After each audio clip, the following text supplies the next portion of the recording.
My adoptive parents only took me in to use me as their son's servant while ignoring how violent he was to me. So I unleashed their darkest truth and turned the tables in the most devastating way possible. I was 12 when I finally got adopted. My new parents hugged me and promised I would never have to go through anything like that again. And I believed them until I met their biological son, Tyler. We were the same age, same grade, even looked alike. And on the second week of living with the Hendersons, he came home and hit the living shut out of me, all because he got a bad grade at school. I didn't want to tell my new parents and be known as a tattletale, so I just made it very clear I was in pain by limping and moving very slowly. We were sitting at the kitchen table when they finally said something. Gerbert, my name. What happened to you? Tyler spoke for me. Oh, that was all me, he said with a smirk. I got an effing C in math class again. My mom reached across the table and grabbed my hand. Tyler has a severe academic anxiety that manifests as physical outbursts. The last foster child couldn't handle it. We had to send him back after Tyler broke his arm. But you're different, Dad added quickly. You're stronger. We could see it in your file. All those homes you survived. You can handle this. Well, if there's one thing being a foster kid has taught me, it's that you have to stand up for yourself. I'm not really comfortable with being hit. Gerbert, my dad interrupted. Remember the situation we took you out of? The one where your innocence was violated almost every night and no one cared? My mom chimed in. It would be a shame for us to have to send you back, wouldn't it? At that moment, everything became clear. I wasn't their son. I was Tyler's punching bag with a social security number. The only place I felt normal was in my classes. Turns out, even after everything, I was good at school. Like, really good. I got straight A's without even trying, and all the teachers loved me, and I knew if my parents found out they'd somehow ruin it. So for months, I let them believe I was failing, just like their loser son. I was sitting in my room doing homework when my mom burst in. "Hey!" she exclaimed, her smile practically radiating through the house. "Me and your father just got your report card. Congratulations!" She kissed my forehead, and I tensed up, bracing myself for the worst. "We had no idea you were so smart. Tyler got all F's. Do you want me to tutor him?" "No." Sorry for raising my voice. "I mean, no, not really," she told me. There was a long pause before she continued. "You two look so alike. I think it would be best if you took his tests and he took yours. Just swap names. For no, you and your crazy family can count me out," I wanted to yell. But then I thought about the group home flashbacks. Older kids taking my food, my innocence being stolen at age 6, sleeping with one eye open. Even being Tyler's personal homework slave was better than going back. So instead, I folded like a wet paper towel. "Of course I'm down," I exclaimed. She left, taking my report card with her. The system started immediately. Monday morning, third period, I walked into Tyler's math class while he took my spot in mine. The teacher barely glanced up when I wrote Tyler Henderson on the test. 90 minutes later, I aced it. Meanwhile, Tyler was deliberately failing mine, drawing deek pictures in the margins of Gerbert's test. And despite his grades getting 100 times better, he never stopped hitting me. He just got more creative. He'd punch me exactly where bruises wouldn't show during gym class. Called it strategic anger management. The Hendersons bought him a car for his improved grades. I got a bus pass. The worst part? Watching teachers praise Tyler for my work. Mrs. Garcia pulled him aside after I'd written a perfect essay on To Kill a Mockingbird under his name. "This shows real emotional depth, Tyler. Have you considered joining the literary magazine?" He laughed in her face and said reading was for losers. She thought he was being modest. By sophomore year, Tyler had discovered the power of his fake success. He'd walk around school like he owned the place, letting everyone know about his academic comeback. "Yeah, I used to be stupid," he'd tell girls at parties. "But then I just decided to lock in. Mind over matter, you know." Those words circled in my head like sharks. So much so that for the next exam I took under his name, I purposely did badly. Not an F, just a C-. But my petty reign of terror was cut short, because the day the report cards came out, my dad dragged me out of bed at 3 a.m. What he did next was something I hadn't experienced since the foster home. When I finally gasped out that I'd never do it again, he patted my soaked head like I was a dog who'd learned not to pee on the carpet. "Good boy, now go make Tyler breakfast. He has a big test today." That's when I stopped being angry and started being smart. I realized they'd shown me exactly what they were. Criminals who'd torment a child to protect their image, and criminals always make mistakes. I stood in the kitchen making Tyler's eggs exactly how he liked them, sunny side up with the edges crispy, while my mind raced through every bruise and mark on my body. The fresh ones from last night throbbed under my shirt. I'd need to document them later, but right now, I had to play the perfect foster son. My hands moved automatically, buttering the toast just right, arranging everything on the plate the way Tyler demanded. The breakfast table felt like a minefield that morning. Mrs. Henderson sat across from me with her coffee, scrolling through her phone with that fake smile plastered on her face. She looked up suddenly, her eyes bright with excitement. "Oh, Gerbert, I almost forgot. Tyler's SAT is coming up next month." She stirred her coffee casually. "My friend works at the testing center. She's very understanding about Tyler's special needs." My stomach dropped. Taking his regular tests was one thing, but the SAT, that was federal fraud, real prison time fraud. I kept my face neutral and nodded, focusing on cutting my eggs. Tyler reached for the coffee pot, and his elbow knocked it toward me. The scalding liquid splashed across my hand. I bit down hard on my tongue, refusing to flinch or pull away as the heat seared my skin. Tyler watched me closely, his eyes narrowing when I didn't react. "Careful there, foster boy," he muttered, but I could see the wheels turning in his head. Something had changed in me since that 3 a.m. wake-up call, and he'd noticed. At school, I kept my head down and moved through the hallways like a ghost. My hand throbbed where the coffee had burned it, but I couldn't go to the nurse. Too many questions. I slipped into English class just as the bell rang. "Gerbert, can I see you for a moment?" Ms. Garcia called from her desk. My heart hammered as I approached. She waited until the other students settled into their seats before speaking quietly. "I've noticed some bruising on your arms, and you've been moving stiffly lately." Her dark eyes searched mine with genuine concern. "Is everything okay at home?" The words wanted to spill out so badly, but I thought about the Hendersons' reputation, their donations to the school, the way everyone loved them. Who would believe me? "Just been playing basketball at the park," I lied smoothly. Got a little too competitive. She didn't look convinced, but nodded slowly. "My door is always open if you need to talk." During lunch, I sat alone in my usual corner of the cafeteria, picking at my sandwich. Tyler held court at the popular table, surrounded by his friends. His voice carried across the room. "Yeah, my grandparents set up this trust fund for college," he bragged. "But it only kicks in if I get into a top school. Good thing I turned my grades around, right? Harvard, here I come." His friends laughed and congratulated him. One of them asked how he'd managed such a dramatic improvement. "Just stop being lazy," Tyler shrugged. "Turns out I'm actually a genius when I apply myself." The sandwich turned to cardboard in my mouth. They weren't just using me for high school. This was their long-term plan, riding my intelligence all the way to Tyler's trust fund. How many years would they keep me trapped? After school, I trudged up to my room, exhausted from maintaining the facade all day. But as soon as I opened the door, I knew something was wrong. My dresser drawers were slightly open. Papers on my desk had been moved. The air smelled like Mrs. Henderson's perfume. My journal. I dropped my backpack and rushed to my mattress, lifting the corner where I'd hidden it. Gone. Panic flooded through me as I tore apart my room, checking every hiding spot. That journal had everything. My documentation of Tyler's abuse, the test-swapping scheme, dates and times and details. Without thinking, I stormed downstairs to the kitchen. Mrs. Henderson stood at the counter, chopping vegetables for dinner. The knife moved in precise, deliberate strokes. "Where is it?" I demanded. She didn't look up. "Where is what, dear?" "My journal. You took it." The knife paused mid-chop. She turned to face me, still holding it, the blade catching the light. "Privacy is earned, not given, Gerbert." Her voice was sweet, but she gripped the knife handle tighter than necessary, bringing it down on a carrot with unnecessary force. "We're a family. Families don't keep secrets." I stared at the knife in her hand, at the way she smiled while holding it. Message received. That evening, I found my journal on my bed. Several pages had been torn out, the ragged edges mocking me. Tyler's fingerprints were visible on the torn pages, deliberate and taunting. Every entry about the abuse, every documentation of what they'd done, gone. At dinner, Mr. Henderson made an announcement. "We've decided to upgrade our home security," he said, cutting into his steak. "Cameras throughout the house, for everyone's safety, of course." "Where exactly?" I asked, trying to keep my voice steady. "Oh, all the common areas, hallways, exits, that sort of thing," he smiled. "And we'll have monitors in our bedroom so we can keep an eye on things." They were closing every escape route, watching every move. Even my room wouldn't be private anymore, with cameras in the hallway monitoring when I left or entered. My phone buzzed with a text from Marcus, my only real friend at school. "Haven't seen you in forever. Want to hang out this weekend?" I stared at the message, realizing how completely the Hendersons had isolated me. Between Tyler's strategic violence, the constant homework, and their surveillance, I'd lost touch with everyone who might help me. Late that night, I waited until the house was quiet before creeping to the bathroom. I locked the door and pulled out my phone, setting the timer function. In the mirror, I carefully photographed each bruise, each mark Tyler had left on me. The camera flash illuminated purple fingerprints on my arms, welts across my ribs. I created a folder on my phone and labeled it Tyler's Achievement Awards. If they found it, they'd think it was academic stuff. The irony wasn't lost on me. The bathroom door handle rattled. I quickly shut off my phone and flushed the toilet, running the sink for cover. Tyler stood in the hallway when I opened the door, his eyes cold and calculating. "What were you doing in there so long?" "Using the bathroom," I said, trying to step past him. He shoved me against the wall, his forearm across my throat. "I know you're planning something, foster boy. I can smell it on you." I met his gaze steadily, not struggling. "I'm not planning anything." He studied my face for a long moment before releasing me. "Good, because if you try anything at all, you'll wish you were back in that group home getting passed around." The next morning, Mrs. Henderson dropped another bomb at breakfast. "Guess what? I've volunteered to be a parent liaison at your school." She beamed at me. "I'll be there every day, helping in the office, attending classes. Isn't that wonderful? My safe space, the one place where I could breathe, gone." She'd be watching me there too, making sure I stayed in line. During study hall, I managed to grab the family iPad while Mrs. Henderson was distracted talking to another parent volunteer. I quickly opened the Messages app, scrolling through old conversations. There it was. Messages from someone named James, dated 6 months ago. "Please help me. I can't take it anymore. Tyler broke my ribs this this time. I'm scared. The messages stopped abruptly, the last one reading, "Please don't let them hurt me anymore. James," the previous foster kid, the one whose arm Tyler had broken. But these messages suggested so much worse. In chemistry class, Tyler slipped me a note with his test answers. They were all wrong, deliberately so. I'd have to correct them while the teacher watched, making it look natural. As I changed each answer, I felt the teacher's eyes on me, suspicious. Mrs. Henderson had scheduled a parent-teacher conference during my library period, my only unsupervised time at school. Now, I'd have to sit there while she discussed Tyler's remarkable improvement with teachers who praised my work under his name. I tried one more time with the school counselor, choosing my words carefully. "I'm worried about a friend," I said. "They're in a bad situation at home." The counselor, Mrs. Patterson, leaned back in her chair. "What kind of situation?" "Their family expects things from them, makes them do things they're not comfortable with." She frowned. "Are you talking about the Hendersons? Because they're pillars of this community. They've saved so many foster children, donated so much to our programs. Whatever you think you're seeing, I'm sure you're misunderstanding." Dead end. Another door closed, but I wasn't giving up. During Tyler's next test, I took photos of his actual work before swapping our papers. F after F, wrong answer after wrong answer. Evidence. While organizing Mrs. Henderson's home office as part of my chores, I found a folder marked foster care. Inside were documents showing they received $800 monthly for me, but there was more. Applications for other foster children, with notes in the margins. Honor roll student, academic potential, similar appearance to Tyler. They'd done this before. They were planning to do it again. At Sunday dinner with Tyler's grandparents, I watched them fawn over their grandson's transformation. "We always knew Tyler had it in him," his grandmother said, patting his hand. "Such a smart boy." She slipped me a $20 bill when no one was looking. "For all your hard work," she whispered, and I realized she knew. Maybe not the details, but she knew something. The pattern was clear now. The Hendersons specifically requested foster kids who could boost Tyler's grades, kids who were vulnerable, who had nowhere else to go, kids like me and James. Sarah, Tyler's ex-girlfriend, approached me after school one day. "It's weird," she said. "Tyler was always so dumb when we dated, could barely write a text without spelling errors. Then suddenly he's writing these brilliant essays." I chose my words carefully. "People change." "Not that much," she insisted. "I still have his old texts. He couldn't even spell definitely. Now he's using words like ubiquitous in casual conversation. A seed of hope." I suggested maybe something was off about Tyler's transformation. Sarah's eyes lit up with recognition. "He still can't explain his own essays." I asked him about the symbolism in his mockingbird analysis, and he went completely blank. Tyler must have seen us talking because that afternoon in the locker room, he cornered me. His fists found all the spots that wouldn't show, precise strikes that left me gasping. "Stay away from Sarah," he hissed, "or next time will be worse." That evening at dinner, Mr. Henderson mentioned casually that Sarah's father had just lost a major contract with his company. "Such a shame," he said, not looking at me. "These things happen in business." The threat was clear. "Cross us, and we'll destroy your family too." Mrs. Henderson started requiring me to attend Tyler's social events as his tutor. The first was a pool party at his friend's house. I sat in the corner with textbooks while Tyler splashed around, accepting congratulations for his academic turnaround. Mrs. Henderson introduced me to other parents as Tyler's charity case, the poor foster kid they'd graciously taken in. The humiliation burned worse than any bruise. I recognized the psychological torture for what it was. They wanted to break my spirit, make me grateful for whatever scraps they threw my way. That night, I started a new journal, this time hidden inside the lining of an old jacket in my closet. I documented every instance of forced tutoring, every public humiliation, every strategic placement of me as Tyler's inferior. 3 days later, Marcus showed up at the house unexpectedly. I was doing Tyler's homework in the living room when the doorbell rang. Mrs. Henderson answered, her smile faltering when she saw who it was. Marcus pushed past her politely but firmly, spotting me on the couch. His eyes widened as he took in the scene. Me surrounded by Tyler's assignments, the new security cameras mounted in every corner, the way I instinctively shrank when Mrs. Henderson moved. He mouthed something I couldn't catch at first. Then I read his lips clearly. The profanity was obvious even without sound. He'd seen how I acted around the family, the fear I couldn't quite hide. Mrs. Henderson recovered quickly, turning on the charm. She offered Marcus cookies, asked about his family, complimented his shoes, but as she led him to the kitchen for refreshments, I managed to slip a folded note into his pocket. 4 words, scrawled in desperation, "Help me." Marcus palmed it smoothly, his face never changing. He stayed for exactly 15 minutes, making small talk while I sweated through Tyler's calculus homework. When he left, he squeezed my shoulder. Message received. The next morning at school, I created a backup email account using the library computer. The Hendersons monitored my regular accounts, but they didn't know about this one. I started forwarding myself photos, documenting dates and times, building a case. During lunch, I found a payphone near the gym that still worked. My hands shook as I dialed child services. The hold music played for 30 minutes. 30 minutes of looking over my shoulder, expecting Mrs. Henderson to materialize. Finally, I hung up in frustration. The system that was supposed to protect kids like me was overwhelmed, understaffed, useless. Marcus started texting me that afternoon, but in code. We pretended to to discuss a video game we'd never played. Need backup in this level meant he was checking if I was in danger. Boss fight tonight meant the Hendersons were escalating. Found a cheat code meant he had information. I discovered Tyler's college application essays in the trash behind the school. All in my handwriting, my words, my ideas. Harvard, Yale, Princeton. He was aiming high with my brain. I photographed each page before Tyler showed up and burned them in the parking lot, watching me the whole time to make sure I didn't keep copies. Sarah found me after school, her sister Catherine standing beside her. Catherine was older, maybe 20, with tired eyes and a knowing look. Catherine revealed that she'd gone to school with James, the previous foster kid. The Hendersons had told everyone he'd been sent back to the system for violence, but Catherine knew better. James had run away, terrified. He was living in a shelter 2 towns over, still looking over his shoulder. At dinner, I carefully mentioned James, watching their reactions. Mr. Henderson's jaw tightened like a vice. Mrs. Henderson's smile turned plastic. Tyler smirked knowingly. Mr. Henderson set down his fork deliberately. His words came out measured, controlled. Some children simply couldn't be helped, he explained. Some were too damaged, too difficult. The Hendersons had tried their best with James, but he'd been ungrateful, violent, unstable. The lies rolled off his tongue like water. Mrs. Henderson nodded along, her smile never quite reaching her eyes. Tyler's smirk widened. The SAT loomed 2 weeks away. Federal fraud, real consequences. The thought made my hands shake as I cleared the table. Mrs. Henderson noticed and patted my shoulder, her touch making my skin crawl. Through Sarah's sister, I tracked down James. The meeting happened at a McDonald's halfway between towns. He looked smaller than I'd expected, hunched over a cold coffee, flinching whenever the door opened. His hands shook as he told me his story. The Hendersons had done the same thing to him. Test swapping, grade fraud, strategic abuse. But when he'd tried to refuse the SAT scheme, they'd threatened to report him as violent to every foster agency in the state. No family would take a violent kid. He'd age out on the streets, so he ran, left everything behind and disappeared. The broken arm Tyler bragged about? James showed me the x-rays he'd kept. Multiple fractures, months of healing. Tyler had used a baseball bat. Back at school, cracks started showing in Tyler's facade. Teachers began noticing the disconnect between his written work and verbal abilities. Ms. Garcia asked him about symbolism in an essay he'd supposedly written. Tyler went completely blank, mumbling something about needing to review his notes. The math teacher caught him unable to solve a basic equation on the board. The history teacher noticed he couldn't discuss any of the themes from his papers. Whispers started. Questions arose. The Hendersons made their next move during a family meeting. They offered me a deal. Continue helping Tyler through college, and they'd pay for my education too. 4 years at any school I wanted, all expenses covered. All I had to do was keep being Tyler's brain. I saw it for what it was. 4 more years of slavery. 4 more years of bruises and humiliation. 4 more years of watching Tyler take credit for my mind while I lived in his shadow. Teachers started comparing notes in the faculty lounge. Ms. Garcia remembered similar writing from a foster student years ago. The math teacher recalled another kid who'd suddenly stopped attending. Patterns emerged. Mrs. Henderson's perfect image began to crack. When confronted about the mounting suspicions at a parent-teacher conference, she snarled at me in the parking lot before catching herself. The mask slipped for just a moment, revealing the monster underneath. I discovered more evidence in Mr. Henderson's home office. Tax documents showing they'd claimed me as a dependent while pocketing the foster care money. Educational expenses they'd never paid. Years of financial fraud documented in their own handwriting. Ms. Garcia pulled me aside after class one day. She knew something was wrong. She'd started keeping copies of all student work, noting the similarities between Tyler's essays and papers from previous years. She couldn't prove anything yet, but she was building a case. Marcus created a cloud storage account from his house, sharing access through a gaming app the Hendersons didn't monitor. When I logged in, my heart stopped. He'd already uploaded gigabytes of evidence I'd smuggled out on USB drives hidden in my shoes, photos, documents, recordings, everything. Sarah chose to help despite her father's warnings. The contract loss? She'd investigated and found it was due to a competitor's better bid, not the Hendersons' influence. The timing had been coincidental. They'd used it as a threat, but they didn't have the power they pretended to have. Our small network met secretly at Marcus's house. Me, Marcus, Sarah, and Catherine. We planned carefully, knowing we had one shot. The evidence was overwhelming, but we needed to present it right. I refused Sarah's suggestion to plant fake evidence. We had enough real documentation. We needed to do this clean, do this right. No shortcuts that could backfire. During a heated family argument about college applications, Tyler slipped. He mentioned not understanding the essay he wrote, catching himself too late. His parents exchanged panicked looks. I recorded it all on my phone hidden under the table. James agreed to provide a sworn statement, though terror still gripped him. His hands shook as he wrote out his experience. Every detail, every abuse, every forced test. Evidence of a pattern spanning years. Tyler's girlfriend dumped him very publicly in the cafeteria. She announced to everyone within earshot that he was actually dumb, that he'd been lying about his intelligence. The words spread like wildfire. Students started noticing the discrepancies. Social media posts questioned Tyler's transformation. A hashtag started trending locally. The Hendersons carefully carefully constructed image began crumbling. Marcus's older brother, a law student, reviewed our evidence. His assessment was clear. Multiple crimes documented: fraud, abuse, tax evasion. The Hendersons had left a paper trail a mile wide. When confronted about the mounting suspicions, Mrs. Henderson finally broke character completely. She snarled at me in the kitchen, her real face showing. Then she caught herself, smoothing her features back into that fake smile. But I'd seen the truth. Teachers who once praised the Hendersons started distancing themselves. Ms. Garcia apologized for not seeing it sooner. She admitted she'd suspected something with James, but had no proof. Now she did. The Hendersons started making mistakes. They forgot to check my backup phone. They missed my evidence gathering. Their perfect system was falling apart as pressure mounted from all sides. Sarah's sister revealed the final piece. James hadn't just been physically abused. He'd been forced into the exact same test-taking scheme. She had Henderson documents showing the pattern refined over years. This wasn't their first victim, or their second. This was a system. I made sure Tyler's younger cousins stayed away from the situation. During tense family gatherings, I distracted them with games and stories. Whatever happened, innocent kids wouldn't be collateral damage. Ms. Garcia, the counselor who'd dismissed me, and 3 other teachers formed an unofficial alliance. They couldn't act officially yet, but they watched out for me, made sure I was never alone with Tyler, documented everything they saw. Mrs. Henderson tried to charm Marcus's parents, showing up with a pie and compliments, but Marcus had already told them enough. They were polite but distant, not buying her act. The grandparents visited unexpectedly one afternoon. Tyler was struggling with basic math homework, and without thinking, I started explaining the concept. His grandmother's face changed as she watched. The realization dawned slowly but surely. Word spread through the parent network. Something was off about the Henderson family situation. People started asking questions. Why did Tyler never study with friends? Why couldn't he help with group projects? Why did his verbal abilities not match his written work? During a computer lab session, I used Marcus's login to access our cloud storage. All the evidence compiled into one protected document. Dates, times, photos, recordings, everything organized and ready. The SAT was 48 hours away. Decision time. Take the test and commit federal fraud, or expose everything now. The testing center Mrs. Henderson's friend worked at expected me to show up as Tyler. During a family photo shoot for Tyler's college applications, the photographer noticed my bruises. He saw the family dynamic, the way I flinched when Tyler moved too quickly. He said nothing, but his eyes spoke volumes. Reality hit hard. Exposing the Hendersons meant giving up any chance at college funding. I'd age out of foster care with nothing. No safety net, no support. But continuing meant selling my soul for 4 more years. At a school assembly about academic integrity, I stood up during the question period. My voice carried across the auditorium as I asked about test-taking fraud. What would happen to students who had others take their tests? What about SAT fraud specifically? Tyler visibly sweated in his seat. The principal's eyes narrowed as he looked at Tyler, then at me. The question hung in the air like a bomb. Parents started questioning why Tyler never studied with their kids anymore, why he couldn't explain basic concepts from his supposed essays, why his in-class performance didn't match his grades. The accumulated evidence created an undeniable pattern. Even the Hendersons' sterling reputation couldn't overcome the mountain of documentation. Truth has a way of surfacing, no matter how deep you try to bury it. Mrs. Henderson made a last-ditch attempt to destroy evidence, but she discovered I'd hidden copies everywhere. A USB in her own jewelry box, files on school computers, photos backed up in multiple clouds. She'd taught me to be thorough, and I'd learned well. The Hendersons planned to send me back immediately. Emergency removal, they called it, claiming I was unstable, violent, a danger to their family. But I'd already arranged to stay with Marcus's family. The paperwork was filed. They couldn't touch me. When Mr. Henderson tried to physically grab me to prevent me from leaving, Marcus's father intervened. He stepped between us, his presence a wall the Hendersons couldn't cross. Other parents materialized, watching, witnesses everywhere. The house of cards was falling, every lie exposed, every manipulation revealed. The Hendersons' perfect image shattered like glass, and everyone could see the ugly truth underneath. Tyler cracked under the mounting pressure during his grandparents' next visit. They'd arrived unannounced again, this time with questions about his college applications. When they asked him to explain the themes in one of his essays, Tyler's face went blank. His grandmother pulled out a printed copy, pointing to specific passages. Tyler stammered, unable to articulate basic concepts from work he'd supposedly written. The grandmother's eyes moved between Tyler and me, understanding crystallizing on her face. She folded the essay carefully, tucking it into her purse. The grandfather's jaw tightened as he watched his grandson struggle with simple follow-up questions about the application materials. That evening, Tyler cornered me in my room, desperation replacing his usual arrogance. He grabbed my shoulders, shaking me as he demanded I fix this mess. His grip left new bruises, but his panic showed cracks in the family's foundation. Mrs. Henderson appeared in the doorway, pulling Tyler away while maintaining her practiced smile for the grandparents downstairs. The next morning brought an emergency family meeting. The grandparents sat across from the Hendersons while I served coffee, playing my role. Tyler's grandfather produced a folder containing years of Tyler's actual schoolwork, assignments his teachers had given directly to the grandparents during elementary school visits. The handwriting, the intelligence level, everything contradicted Tyler's recent academic miracle. Mrs. Henderson attempted damage control, weaving elaborate explanations about tutoring and late development. But when the grandfather asked Tyler to solve a basic algebra problem, the truth became undeniable. Tyler threw his pencil down, finally admitting he'd never written any of the essays or taken any of the tests. His confession poured out in angry bursts, blaming everyone but himself. The grandparents' horror deepened as Tyler revealed the full scope: the test swapping, the systematic fraud, the abuse used to maintain control. He even mentioned James, describing the baseball bat incident with disturbing pride. The grandmother's hand covered her mouth as she processed years of deception. Financial documents emerged from the grandfather's briefcase, bank statements showing regular deposits from the Hendersons, supposedly for Tyler's tutoring. The grandparents had been unknowingly funding the exploitation.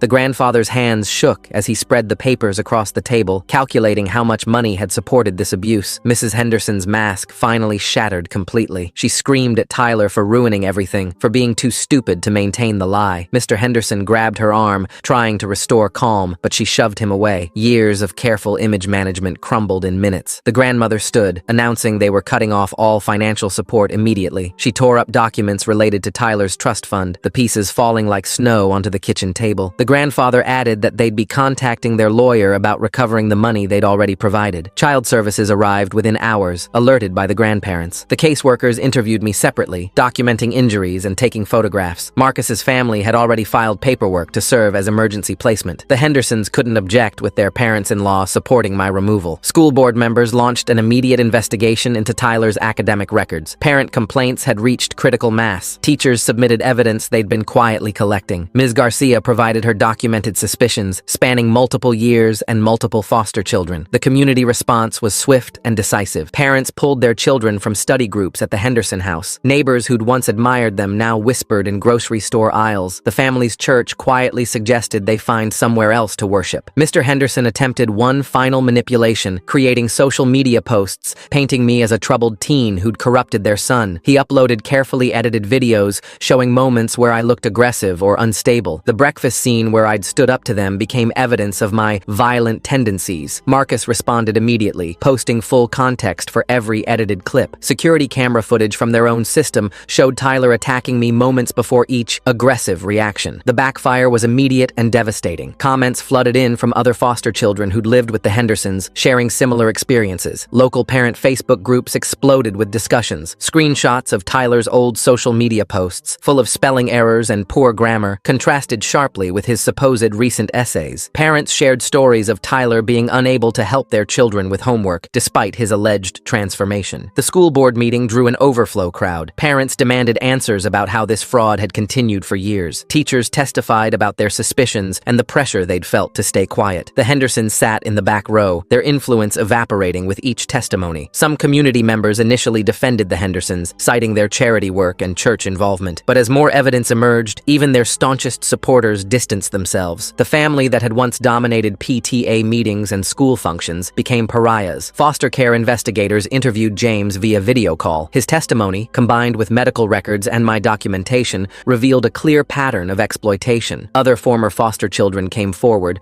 describing similar experiences. The Hendersons' foster license was revoked immediately. The grandparents hired forensic accountants to trace financial fraud. Years of tax documents showed the Hendersons claiming educational expenses while pocketing foster care payments. The IRS notification arrived shortly after, beginning an audit that would unravel their finances. Tyler's college acceptances were rescinded one by one as admissions offices learned of the fraud. Harvard's rejection letter arrived first, followed quickly by Yale and Princeton. His dreams of prestige crumbled with each thin envelope. Faced with mounting evidence and community pressure, the Hendersons had no choice. They agreed to sign over guardianship to Marcus's family rather than face public hearings. The alternative was a foster care trial that would make every detail public record. Moving day came quickly. I packed my few belongings while the Hendersons avoided eye contact. Tyler made one last attempt at intimidation, but his grandparents were there to supervise. His grandfather physically stepped between us when Tyler moved too close. Marcus's family welcomed me with genuine warmth. His parents had prepared a real bedroom, not just a space to exist. That first night, I slept without fear for the first time in years. No cameras watching, no footsteps in the hallway, no morning violence to dread. The Hendersons listed their house for sale within a month. The community's judgment made daily life unbearable. Former friends crossed streets to avoid them. Their teaching positions became untenable as parents requested their children be removed from their classes. Mrs. Henderson made one final attempt at manipulation, filing a complaint claiming I'd stolen from them. But bank records clearly showed they'd stolen from me years of foster care payments that never went to my care. The complaint was dismissed, adding another layer to their humiliation. They left town in the middle of the night, moving several states away. Their forwarding address led to a small apartment, a far cry from their previous suburban paradise. Tyler's car was sold to cover moving expenses. The family that had built everything on image found themselves with nothing but truth. The school board implemented new oversight policies for academic performance. Teachers received training on recognizing exploitation of foster children. What happened to me became a cautionary tale that prompted real change. Scholarship offers arrived from unexpected sources. Colleges that had followed the local scandal wanted to support a student who'd shown such resilience. Ms. Garcia wrote recommendation letters that told my real story, not Tyler's fabricated one. James and I stayed in contact, bonding over shared survival. He'd found stable housing and was working toward his GED. We became resources for other foster kids, teaching them to recognize exploitation patterns. Our pain transformed into purpose. Marcus's family provided the stability I'd never known. Family dinners meant conversation, not interrogation. Homework was mine to complete, my achievements to claim. They celebrated my acceptance letters with genuine pride. 6 months after leaving the Hendersons, I stood at a podium wearing graduation regalia. My valedictorian speech touched on resilience and finding your own worth. I spoke about systems that fail vulnerable children and communities